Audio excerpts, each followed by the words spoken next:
इधर विधानसभा चुनाव में मिली हार की बीजेपी समीक्षा कर रही है। बीजेपी के राष्ट्रीय संगठन महामंत्री बीएल संतोष प्रदेश कार्यालय में पार्टी की हार के कारणों की समीक्षा कर रहे हैं। बैठक में झारखंड के संगठन प्रभारी लक्ष्मीकांत वाजपेयी, प्रदेश अध्यक्ष बाबूलाल मरांडी मौजूद हैं। इसके अलावा सभी 68 सीटों पर चुनाव लड़ने वाले बीजेपी प्रत्याशी, सभी जिलों के अध्यक्ष और प्रभारी बैठक में शामिल हो रहे हैं। चुनाव के दौरान राज्य में पार्टी की हार की वजहों को पार्टी के आला नेता तलाशेंगे। इस दौरान सीटवार प्रत्याशियों के सामने आई चुनौती, हार की वजहों पर चर्चा की जाएगी। चुनाव में गठबंधन दलों की भूमिका पर भी बैठक में चर्चा हो रही है। वहीं आगामी 5 वर्षों तक बीजेपी किस तरीके से अपने वोट बैंक को एकजुट करे, इसे लेकर भी चर्चा की जाएगी। समीक्षा के बाद आला कमान को रिपोर्ट सौंपी जाएगी, जिसके बाद 3 दिसंबर को बीजेपी के राष्ट्रीय अध्यक्ष जेपी नड्डा, अमित शाह समेत अन्य नेता पार्टी की हार की समीक्षा करेंगे। इन बैठकों के बाद नेता विधायक दल के चयन पर चर्चा होगी। बीजेपी को इस बार महज 21 सीटें ही मिली हैं, जो पिछले विधानसभा चुनाव में मिली 25 सीटों से भी कम है।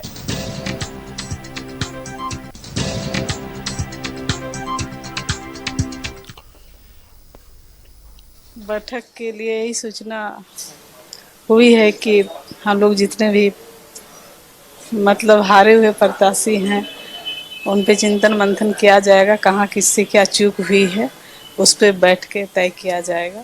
थोड़े इससे हारे हैं, उस पे कहाँ क्या चूक हुआ है और आगे की रणनीति क्या होगी।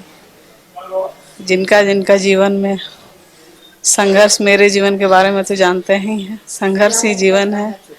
और समीक्षा बैठक में पूरे झारखंड में जो इस बार करारी हार मिली है, इस विफलता के बारे में आज समीक्षा होना है और इसके बाद आगे की रणनीति बनेगी।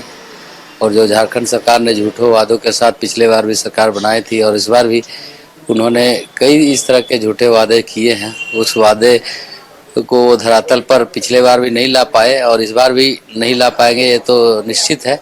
नहीं, निश्चित रूप से ये पार्टी का हमारा शीर्ष नेतृत्व जो हमारी कमियां हैं, उन कमियों को मिल करके और हमारा मार्गदर्शन करेगा, यही इसका मूल उद्देश्य है। ये अंतिम दिन तक कोई पता नहीं चला कि ऐसा भी हो सकता है। मैं जहाँ जाता था, जिनसे मिलता था, लोग कहता था कि नहीं, भाजपा जीतेगी और देवघर निश्चित रूप से भारतीय जनता पार्टी की जीत होगी। लेकिन ऐसा रिजल्ट आना निश्चित रूप से हमें भी मर्माहत कर दिया है। कहीं हमारी चूक हुई होगी। और आने वाला समय में फिर लड़ेंगे।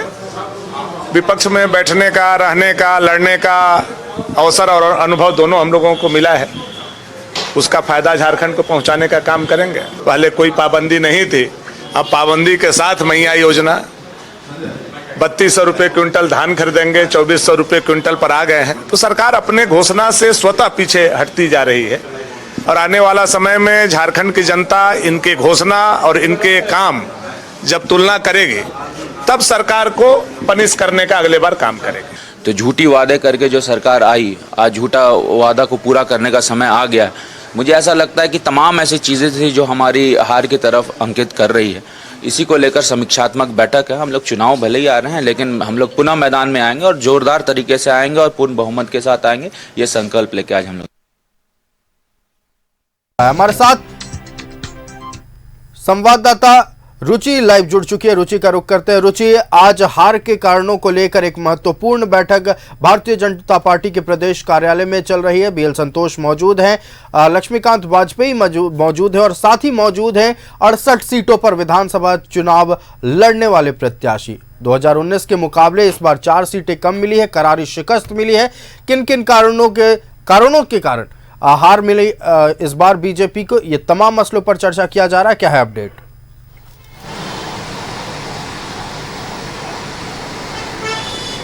बिल्कुल, देखिए बैठक चल रही है आयुष, और उन हारे हुए प्रत्याशियों के साथ बैठक हो रही है। और मुख्य रूप से अगर बात की जाए, प्रमुख चेहरा जो है वो राष्ट्रीय जो महासचिव है, यानी कि संगठन के राष्ट्रीय महासचिव बीएल संतोष की उपस्थिति है। साथ ही साथ जो प्रदेश अध्यक्ष बाबूलाल मरांडी हैं, संगठन प्रभारी लक्ष्मीकांत वाजपेयी हैं, बाबूलाल मरांडी कार्यकारी अध्यक्ष रविंद्र राय की उपस्थिति है, संगठन महामंत्री कन्वीर सिंह की उपस्थिति है क्षेत्रीय संगठन महामंत्री नागेंद्र त्रिपाठी की उपस्थिति है। देखिए हर वो बिंदु को खंगालने की कोशिश जो है वो बीजेपी कर रही है कि कहां से क्या चूक हुई। चूंकि प्रदेश नेतृत्व हो या केंद्रीय नेतृत्व हो, पूरी ताकत झोंक दी थी कि कैसे झारखंड विधानसभा के चुनाव में 2/3 बहुमत के साथ चुनाव जीता जा सके, लेकिन जो परिणाम आए ठीक उसके विपरीत आए, यानी कि बीजेपी के लिए वो परिणाम सुखद नहीं थे और इतनी करारी शिकस्त मिलेगी ये किसी ने सोचा नहीं था। देखिए अभी तो हारे हुए प्रत्याशियों के साथ बैठक चल रही है, इसके बाद यानी कि 3 बजे से समय परिवर्तन किया गया है और 3 बजे से विधानसभावार जो प्रभारी नियुक्त किए गए थे चुनाव के मद्देनजर, उनके साथ भी बैठक होनी है। और देखिए कुछ जो चुनाव के लिए प्रभारी नियुक्त किए गए थे, खास करके जो हमारे साथ हैं मधुपुर विधानसभा क्षेत्र से प्रभारी नियुक्त किए गए थे, अभी बैठक होगी। बीएल संतोष जी की उपस्थिति है। क्या लगता है मधुपुर में कहाँ चूक गए? देखिए मधुपुर, खास करके पूरे संथाल में सुपड़ा साफ अगर एक सीट को छोड़ दिया जाए तो। हम तो विशेष रूप से मधुपुर में थे, इसलिए मधुपुर के बारे में बता सकते हैं। पिछले 2 महीना से हम लोग वहाँ पे प्रभारी के रूप में काम कर रहे थे और मेरा जो ऑब्जर्वेशन था कि वहाँ पर वातावरण भारतीय जनता पार्टी के प्रति अच्छी थी, प्रत्याशी की छवि अच्छी थी, लोगों में उत्साह था भारतीय जनता पार्टी के प्रति। और जो हमारे माननीय प्रधानमंत्री और गृह मंत्री जी का कार्यक्रम हुआ उसके बाद एकदम लगता था कि अच्छे मतों से हम यहाँ पे विजयी होंगे, लेकिन बहुत ही आश्चर्यजनक ये परिणाम रहा। लेकिन जो इसका हम लोग अपने स्तर से जो खंगालने की कोशिश किए हैं उसमें हमको मेरा ऑब्जर्वेशन है कि एक तो वहाँ के मतदाताओं में, एक विशेष वर्ग के मतदाताओं में काफ़ी बढ़ोतरी हुआ। लोकसभा चुनाव अभी पिछले 5-6 महीना बीता है, 5-6 महीना, और अभी के विधानसभा के चुनाव में देखें तो एक वर्ग विशेष का काफ़ी मतदाताओं में वृद्धि हुआ। और वहाँ का जो सामाजिक समीकरण है, मुस्लिम बहुल विधानसभा है और वहाँ पे लगभग 50 बूथ ऐसे हैं। तो क्या आप वहाँ विशेष समुदाय तक पहुँच नहीं पाए? चूंकि जो आपकी पंचप्रण थी, पंचप्रण को नहीं पहुँचा पाए? नहीं, हम लोग प्रयास किए। आप देखे होंगे कि कश्मीर में भी काफ़ी प्रयास किया गया, लेकिन उसको हम अपने मतों में परिवर्तन नहीं कर सकते। वो 50 बूथ पर जहाँ हमारी कमजोर स्थिति थी, विशेष वर्ग का जहाँ पर बहुलता थी, वहाँ पर फर्जी मतदान भारी संख्या में हुआ और वहाँ के प्रत्याशी के द्वारा धनबल का भी काफी दुरुपयोग किया। भारतीय जनता पार्टी आज मंथन कर रही है, आखिरकार इस बार इतनी करारी शिकस्त क्यों मिली, कारण क्या रहे।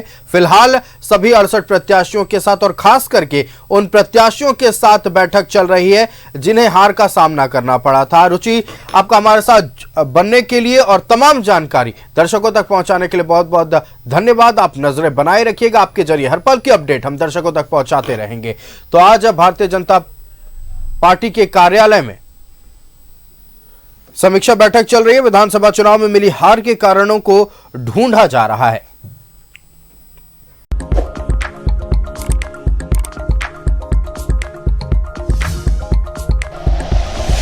Like and share videos, subscribe करें हमारा चैनल और प्रेस करें बेल आइकॉन। News 11 भारत, सच है तो दिखेगा।